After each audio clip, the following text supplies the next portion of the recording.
let me put this frame, this to frame this scene.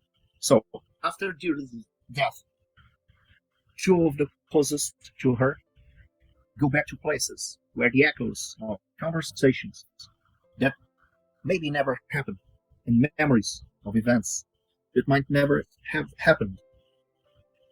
Those two people are you, okay? So Zack is Deirdre's boyfriend, and Phoebe is Deirdre's rival. So the archetypes are related to Deirdre. But even if Phoebe is a rival, it doesn't mean she isn't close to Deirdre. These people know each other from infancy. So there aren't indifferent relationships. All people are connected somehow. And in the right hand of the character sheet, we have this list of relationships. We'll be exploring these relationships as we play. Of course, these relationships are in the fiction. They already exist. But in the perspective of the players, we play to find out. Your character knows more about the relationships than the player does. So when you play, mechanically you choose the relationships. But what happens in the fiction is that the relationship always existed, but we discover at that moment. It's like we are watching this show and we find out, oh, those two hate each other. Oh, those two are lovers. So we play to find out this. And in this scenario, last traces between guilt, regret, and undisclosed desires. You try to rebuild a past built upon partial truths that deep down you might be too afraid to face. Confronted with the impossibility of truly knowing other people and yourselves, each moment becomes an unknown between important revelations and setbacks. And your memories, distorted and selective, become a deep fog in which reality hides and what happened transforms into what you most fear or you wish to believe. In Silent Lake, that's where beauty falls. All the beauty rotated slowly, and no truth is out pure. So, your two characters have a relationship. So you define this relationship. For the sake of this scenario, it may not be hate, but it can be any other relationship. There are 4 kinds of relationships. That will be love, hate, like, and dislike. Love means that you may have sex with that character if you love that character. If not, you may not have sex. Hate means that you may fight that character. You may enter in a violent scene with that character. If you don't hate that character, you may not fight her.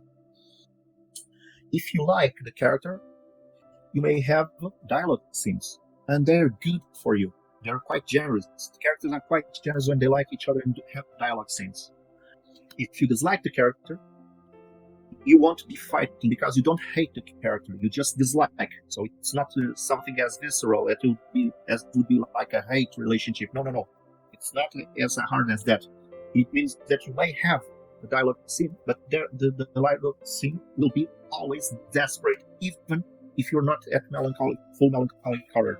It's desperate because that person dislikes you, but won't enter a fight with you. Okay? You may actually dialogue with someone that you hate, but it's desperate as well. And if you fail, it will escalate automatically to a fight, to a violent scene. So you choose relationships, and you have the thing. There's these 2 rules for relationships: mutuality and symmetry. So if you say that you love that character loves you back. But also means that there's another character that you hate, the same with like, dislike. So which relationships would you have with each other? Mm-hmm. I think I either love Zack or I like him. That's why I don't like. That's why I'm a rival of Phoebe. That's one of the reasons. Just saying. So if your characters love each other, they may have in the story a sex scene because they love each other. It doesn't mean they will necessarily have. It just means that the potential is open. If they just like it, that won't happen between your characters. Even if you're lovers, the player has always the power to veto it, because sometimes the players, okay, I want my character to be a lover of this character, but I don't want to play out sex scenes. That's okay. You don't have to. Okay. Or sometimes you may have to play it only mechanically and not portrayed in a role. It's not like you'll be portrayed like explicitly any scene. We just roleplay at the degree of our comfort. And this video, for the sake of demonstration, will be demoing the mechanics and the consequences of doing each scene. So, with that in mind, have you reached a conclusion of what relationship you like to have with each other? I think love is a good option. Sure. Okay. Doo-doo-doo. That means you have this list, and you have these hearts, right? So you have this positive heart that's in a regular position, and you have these negative hearts that are in a inverted position.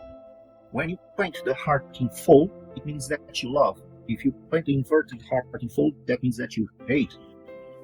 Right? And in the case of Zack, he loves Phoebe, so I'll be putting this full heart here. And in the case of Phoebe, she loves Zachary back. It's always the same in Silent Læke regarding these relationships. If you love this character loves you back. Okay. Now, there's the symmetry. Since you love each other, that means that you hate someone. But that person that you hate doesn't require to be the same. It just means that there's like a mirror connection somewhere with the other character. So, which character each one of you hate? Yes. That bastard. When I get him, I will get him good. Sorry, you said? Vance. Okay. So, you hate Vance. Yeah. Vance would be The so-called crime lord. Yeah, the crime lord. Yes. I think we can start to tell who beat his ass. I hate Deirdre. Sure, of course. Since that makes all the sense. So you're her rival, and now you have this relationship with Zachary. Maybe you already had it before. We'll be playing to find out. Whatever it is. So we'll have defined these relationships, love and hate for each one. See that these one are mutual, of course. So Phoebe has in the Zachary position, and Zachary has in the Phoebe position. But see that the symmetric doesn't require to be the same. So Zack hates Vance, the crime lord, and Phoebe hates Deirdre, the victim. Okay. There's Deirdre here. I'll just put here, to show people how she looks like. So she's like this. American Perfect Beauty. So Deirdre, 17 years old. So Phoebe's 17 years old as well. Zachary's a bit older, has 19 years old. And I'll just put here for the sake of singer. I'll be putting more characters over there. So the scenes are discrete in Silent Læke. That means they're not free-form. You don't role play free-form from one scene to the next. It doesn't happen like that. You know when a scene starts. You saw that scene and you know when the scene ends. But around that mechanics within the start and end, you will play at your will. You try to justify the results in the mechanics. The mechanics show the direction of the scene. You'll be succeeded, not. But you will play free form without the fear of failing, because it's already determined mechanically. So you will play what you got in the cards. So the first scene is in the charming Saloon diner, and the charming Saloon diner is a town scene. So I'll be putting this symbol of the town. So there are suites. There are 4 suites. This is the town. Okay. This is the day. This is the night. And this is the woods. So when you try to play Silent Læke, at your place, even if you don't have the official cards, you may play it with a regular deck. So there's a correspondence here, okay? So this is the red cards. These two will be the black cards. So this one will be like the day will be hearts, night will be spades, woods will be clubs, and town will be diamonds. So when you play, you resonate. The scene resonates with the place. The place resonates with one of these. And in the case of the charming Saloon diner, it resonates with town. So it is a town place. That means playing cards within the town suite is good for you. We'll be explaining this as we go. It's not that you may not play cards outside the suite. You may, but the best place will be within the suite. That means if you play a card with the same suite of the place you're in, that means at the end you'll draw a card from the deck. The deck is called the Oracle. You lose the card that you play, but you'll draw a card from the deck from the Oracle. But if you play outside the suite, you lose the card and you won't be drawing a card. So you may run out of cards. And even without cards, you may still play, but that means you're dependent on luck. You're not picking the cards on your hands. So it's good to have many cards in your hands because you may choose which one will be playing. Okay. So you're in the charming Saloon diner, and it is a cold spring morning when you both enter the diner. The diner is always the same, yet not quite this time. The warm smell of coffee and pancakes welcomes you both. Yet this cold feeling doesn't leave you. Just like the vanilla ice cream that usually comes with the pancakes, nothing will ever feel the same. And the waitress, Quincy, she's a florist, but she's doing part-time here in the diner. She's replacing Deirdre. Deirdre usually used to work here, but the diner owner, Trevor, he recruited Quincy to replace Deirdre here at the diner. Okay. So you've seen the cards big, as I put it just so that you could watch. I'll be recycling as we go.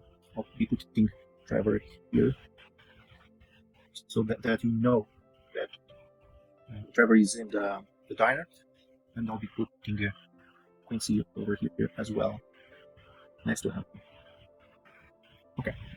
So she's working there in the diner. She jolts up and down in the diner. She sees you both, and she says, "I'll be right with you guys." And then she quickly moves to serve a few regulars while you go to your usual table. You guys decided previously, to come here. One of you invited the other. So which one of you sent a message or a note to call the other one here? It was me. You invited Phoebe, right? Yes. So, and she considered. She accepted the invitation to come here to the diner. That means, Zachary, since you invited Phoebe, you'll be paying this meal. So, how this works? You will spend one of your cards using an abstract of money, but you'll get to draw 2 stuff. I'll be putting 4 stuff, and you'll be picking 2. Okay? Okay. Donut, pie, pop, and a joke. Okay, I'll put bigger so that Yeah, if you don't mind. Sure. I can put it actually way bigger so that is enough to read. The reading, and you may repeat it. The stuff. Okay, this is like the menu. Okay, so you will spend the card that you have in hand. So I said that you'll be spending the card that you have in hand. Sorry. Here you go. Cardless already. Okay. So you lost this card, and then you may pick this amazing stuff. So I'll be telling you what each stuff does. The donut allows you to draw cards from your use the donut to the draw card. Isn't it amazing? The donut. The pie heals you of a physical condition. It's great. The paw allows you to discard a card from your hand and draw another. So if you have this, lower value card or a card of a suite that you don't, that isn't giving you an adventure, or whatever is the reason, you drink the pop, you discard the card in your hand, and you draw another. If you don't have a card in your hand, you just draw another. The Joe feels the social condition. So Zack, since you're prepared, you pick the two stuff, and you may repeat the stuff, okay? Of course, you can't always be a gentleman and allow the miss to pick whatever. You'll be paying, you're the man, so... So, which two stuff is going to be? Well, Phoebe, I'm going for some cherry pie. What are you fancy this morning? Well, I think a donut probably. Okay, so you may right click. Oh! Yeah, donut was there waiting all along for this thing to happen. I swear you guys, Diana didn't know anything about this the scenario. Okay, they're playing it for the first time. They're actually the first players to ever try out this scenario. It's like the first time this scenario is being played. I just wrote it. Never ran this before. Of course, Diana, suspected that the donut somehow would appear sooner or later. We're playing Silent Læke after all. So well done. Okay, it's actually making me want to give you the card right away instead of. But I'm not. Well, I'll just you know what? Just throw it. I'll give you a card for that. Because I'm feeling cute. So before I change my mind, Yeah, just do it. From the just stuff? before I regret. So now you have 3 cards in your hand thanks to that. Oh. But guys, don't do this in your tables. This is Damn. a double move for me. I was moved by this.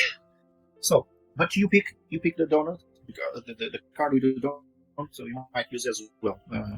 So you right click on it and you pick it. No, it was the donut. You pick another card. Oh, you already picked each one of your cards. Okay. So I'll just recall these cards on the table. And I'm twirling my hair like, thanks, Zack. You always know what I want, even though I chose it. Yeah, I tried, and I hold my my bruised arm an eagle as I toss myself over the couch and wait for the Quincy or for whatever to pick up the order. She picked up. You already have the items. You the stuff. So Zack, if you want to spend it already, you Yeah. Okay. You play that card. The pie. Okay. So I'll just move the pie here, and then you pick the card that you see here. We may want to play it how you feel. So because you recover from that physical condition. As soon as the pie arrives, I just dive into it, and as soon as the sugar starts glossing over my tongue and starts coursing through my system, I just release a deep sigh of relief, displaying some pie in my mouth and eyes twitching as I stare into Phoebe's eyes and just go, never ceases to amaze me. This is so good. And just get back to it. So right now, you at this place reminds Deirdre. She used to work part time here, when, of course, when there were no classes, sometimes during the summer, sometimes some weekends, and this place reminds you and of her. And now that's the time where we set the relationship you have with Deirdre. So Phoebe already said that during the symmetry relationship when she set when Deanna set that the relationship with Zack was love, she was okay. Then I hate Deirdre, but Zack, your relationship with Deirdre, what you felt for her. You're her boyfriend, but don't let that dictate to what you feel about her. I can tell you this: no one ever loved her more than I did. So you love her. Okay. Yes. Cool. So I'll put in here love. So you hate another person. You're full of hate. Love, Baron. hate, They're always holding hands in this game. So you hate what? Who? Baron. Of course. So Baron here says he's the lover. So sometimes people play Baron and say he's a lover like this boy that loves everyone. But sometimes they play Baron as Deirdre's lover because these descriptions here are somewhat related to Deirdre. Some are related to places like for instance, Trevor is the diner owner, so it's related to a place. Of course, the crime lord is the crime lord. But this boyfriend, of course, is boyfriend to whom? To Deirdre, and the rival is the Deirdre's rival, and so on. So, of course, you hate Baron since he was her lover. Okay. So, because of that, just vent a bit about Deirdre, each one of you, just to frame these relationships. Say something about her. Well, she managed to be even sweeter than this piece of pie in front of me. Then how I miss her smell and her taste. I just shake my head and I think about how she didn't deserve Zack. I mean, here I am all this time and he's just obsessed with Deirdre. I don't get it. But still it's not right. What happened there? I'm scared. Like, this is very strange. So despite everything, yeah, I hated her, but I never wanted her dead. Of course, there are different levels of hate, but what you describe is built on resent. So, yeah, okay. So, I'm awarding you for this roleplay. Beautiful art to show the procedures. So, there's this tracker here that's very important in the game. It's within the main aesthetics of the game. There are like two driving forces in Silent Læke that drive the narrative and the relationship of the internal relationship with the character to herself. So this is the inter relationship. So these one are inter relationships. So relationships to others. These two trackers are intra relationships. Your relationship to yourself. And there's this beautiful darkness. That's like a mix of fascination of finding decay and to be comfortable, and you learn a lot from it. But it also decays you. It also ruins you at the same time. Beautiful art is like an experience tracker and a corruption tracker at the same time. Every time you feel this tracker, you level up in this game. So it's not actually level, just to clarify. It's but you increase an attribute. We'll be doing that once you get there. Okay. So since you don't like Deirdre and you don't get what Zack saw in her, you'll be gaining a lot of beautiful darkness. Zack, on the other hand, misses her a lot, misses her terribly. And then, recollecting about this, even in sweetness, he gains one melancholy horror, but too beautiful darkness. So that means Zachary is closer to becoming desperate. Okay, he's closer to that. Now, you guys will be doing a dialogue scene. Usually, most of the scenes are usually between a PC and an NPC. This specific scenario has this specific. It's actually to be like this for the sake of introduction. You'll be doing dialogue with each other, and you'll be playing cards to demonstrate this. So the protagonist is the acting player, and the protagonist in this case is the invited, the person who was invited. So Phoebe will be the protagonist. Zachary will be the antagonist. It's not like he's a bad guy or something. The antagonist is always opposes the protagonist somehow. And you will be playing cards. So in case of ties, the protagonist wins ties. Okay? So let's play to find out. You play always 2 cards. The cards can be any combination between the cards you have in your hand or the oracle. So you draw from the oracle a card. You can pick like 2 cards in your oracle. Or you may like play one from your hand, one from the oracle, or 2 from the hand.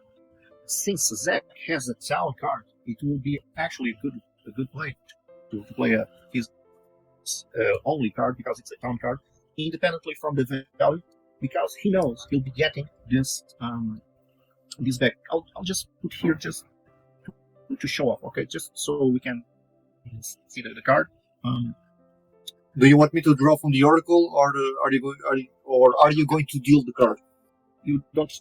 No, actually, since you're the antagonist, you play after the protagonist. The protagonist always plays first, so you cover the card. It's not like a big spoiler because you already know that you have this card, okay? You might play any combination of cards between your hand and the oracle, as long as there are exactly 2. It's never 1, never 3. It's always exactly 2. If you play a town card from your hand, you'll be drawing a new card at the end of the spread. But if you draw a town card from the oracle, it doesn't count for that. So because it's only dependent from the luck, not from your skill. When you play matching the environment, it means that you're playing like in harmony with your environment. You're taking the energy of what's surrounding you, and it means that it tires you less. So that's why you draw a card. Also, when you play a card within your attribute, that means your attribute or less, you also get a card. That means your character didn't exert herself more than she had to. Of course, most of the times you don't have this optimal playing. You do what you can. You make do sometimes drawing the oracle like, I don't want to use these cards. You're not like, I'm saving them for a later scene, whatever. So, look, but the protagonist plays this first. Okay. I'm gonna play this card, and then one from the oracle.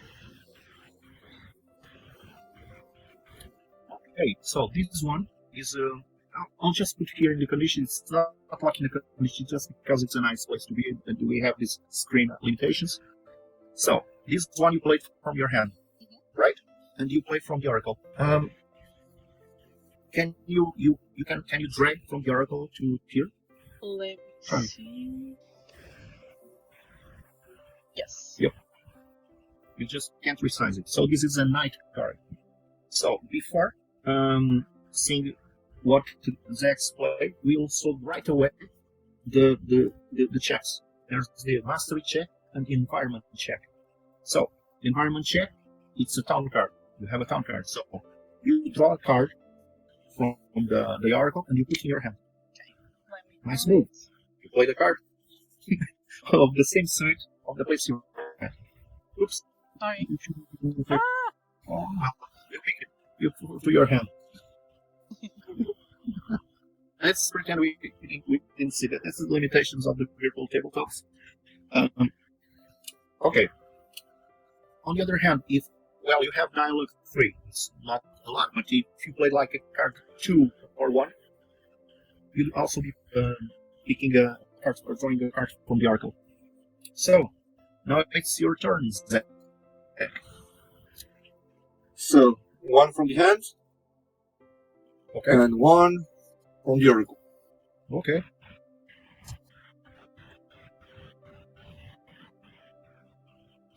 Okay, so, same thing.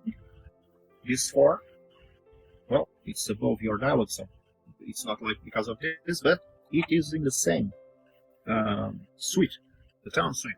So you pick a card. You already did, right? Yeah, done. Oh, but it didn't appear here, so you may just pick directly without showing up. Okay, so Yeah. it's I good to clicked know that the you wrong rotate place, that's why. Okay. So it could be a limitation of the software. Okay, so that part is done. Now we do the tally. Okay, so we'll sum up the values of the cards and the attribute. Whoever has most wins. The protagonist wins ties in dialogue scenes. So let's do the tally. Hey. So I think it's 15 for Phoebe, right? Against 15 from Zachary. Oh, So you tied, but the protagonist wins ties. That means 51. Very nice. So I'll do this start file. It's called the graveyard. So, but we don't have enough space in the screen, but I'll just put it there.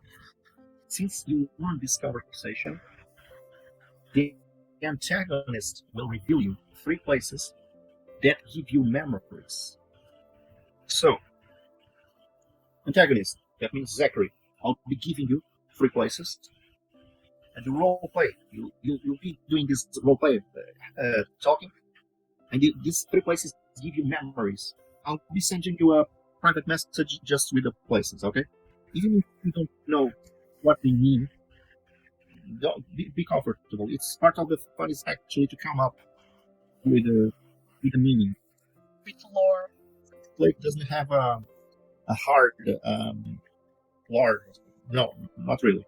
It has it's just like a jumping start. Some like a prompt to start the game, and that's it. Of course, it has mechanics, but a lot of it comes from improvisation. The mechanics are used to frame all this improvisation. So, in secret, I provide you 3 places. Talk at will. So the result of this conversation is that you reveal 3 places of interest, 3 places that give you memories of Deirdre. Okay? Surrounding her mystery. And both of you feel intrigued by Deirdre. Even if you do have this hatred for her, like this, it's still a fascination of sorts.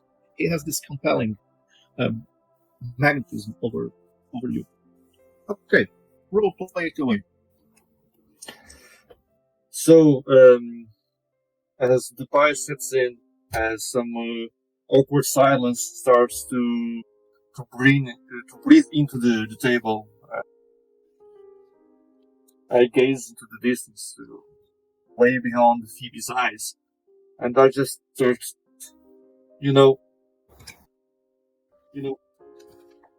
there are some places around here that I find myself revisiting. Not only, just being there, but my mind slips out of my own control, and I just get lost in thought, remembering, fantasizing.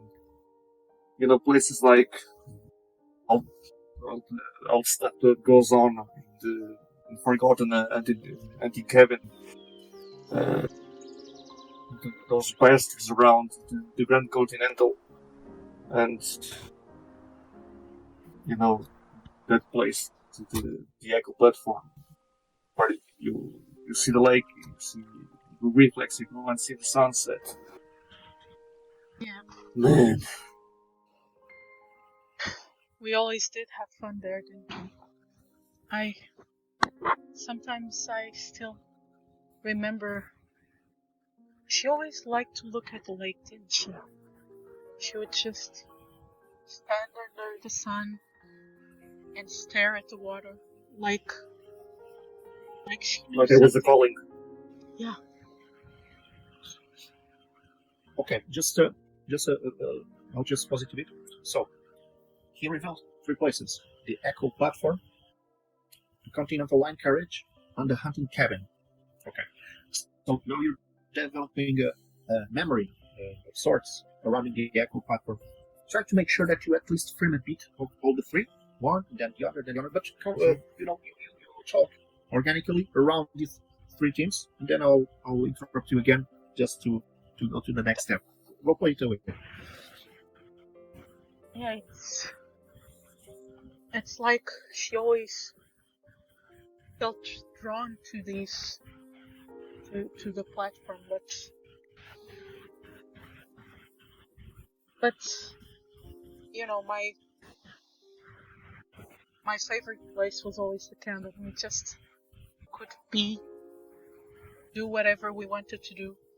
No one could find us there. Oh yeah, and we did. Yes, we did.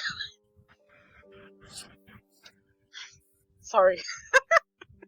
No, it's okay. Don't be. You're playing Silent Læke. Don't lie to me, Phoebe. You're not sorry. But That's the thing.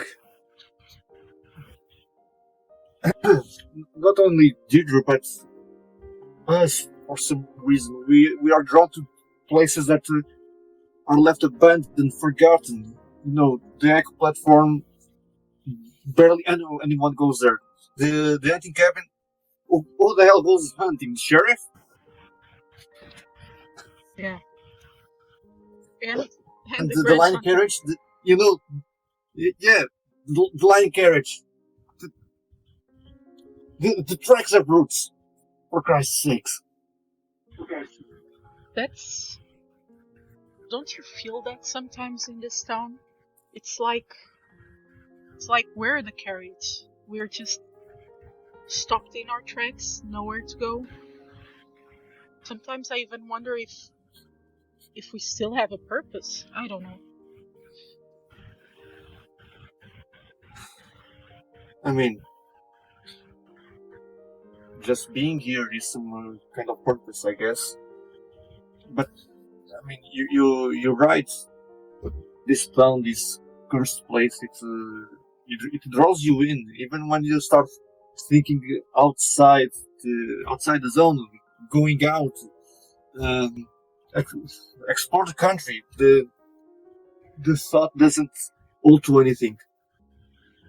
She wanted to leave. I know that. Yeah, but Let's allow. I'm Very happy. I could be here all night, and I think it's amazing. But the dialogue mechanics are just like prompts to give you something to talk about and to frame the dialogue. So you covered the 3 places. All the 3 places give you memory. It gives you memories. The Echo platform is like a pier over the lake, and kids from time to time go there. Sometimes they hear strange things. So that's like why they call the Echo platform. So the line carriage, the Grand Continental Line carriage, is like an abandoned train carriage in the woods. So there was, from a long time ago, there was a line that crossed the woods because it's abandoned over there. So because people started using roads and the trains fell out of use. So there's an abandoned carriage in the woods. So that's the line carriage. And there's also the hunting cabin, also in the woods. And so it's a place where when people get lost in the woods, a place to shelter themselves. And now that all these places are nice places, maybe to go visit, and they might give you recollections. They might help to clarify these ghosts that follow you everywhere you go. So, the antagonist, in this case Zack, will be suggesting a place to go. But Phoebe, she's the protagonist, and she won the scene. She'll be picking the place where you both go visiting. This is the theme of this scenario. The scenario is about this. It's about visiting places and gaining recollection. It's the theme of the scenario, so it's really like that. So, Zack, you suggest the place, you explain why, and then Phoebe might pick the same place as you, or decide elsewhere, but you may present your preference. What do you think of, going to the platform and then get lost in the woods? Why not? Let's go. So you both agree. Sorry. And I just reach my hands and I put my hand on top of his, and I see. Let's go. Say goodbye. So you both agree visiting the Echo platform. Is that right? Okay. Yeah. Then we'll be ending this scene. So it started when you entered, so we developed a lot, of course. It's just we were warming up, of course. Then we'll end this scene. And now there's the rewards of the scene. Okay? So that means beautiful darkness. So Phoebe got 2 beautiful darkness. And putting beautiful darkness here in the tracker. Like I said, it's like an XP tracker, but it's also a corruption tracker, because when she fills this up, you'll increase an attribute, but she'll gain a condition as well. So every time you level up, you also have to gain a new problem, because you grow up and you decay at the same time. It's the theme of the game. And the antagonist participated, and always gets beautiful darkness, but gets a little less, because it's not the protagonist. The protagonist is it's the lead, takes the lead, but the antagonist gains 1 less. So she gained 2, you gain 1. She gained 3, you gain 2. Also, there's this specific thing as well. Since you display a dialogue every time you end the dialogue scene with someone that you like, you recover one from Melancholic Order. Talking with people who like you is good for you. So each one will heal 1 of Melancholic Order. So it's a good thing. So you don't want to have a lot of Melancholic Order. You don't want to have none, and it's difficult to decrease it. So it's easier to. On the other hand, beautiful darkness is something that it's like a double-edged sword. So you kind of want to increase it because it will allow you to increase your attributes. But when you have a lot of conditions, you don't want to increase it. With 1 more condition, and you're done. So now we clear this scene, just like a movie. We end this scene, and then we'll jump to the next.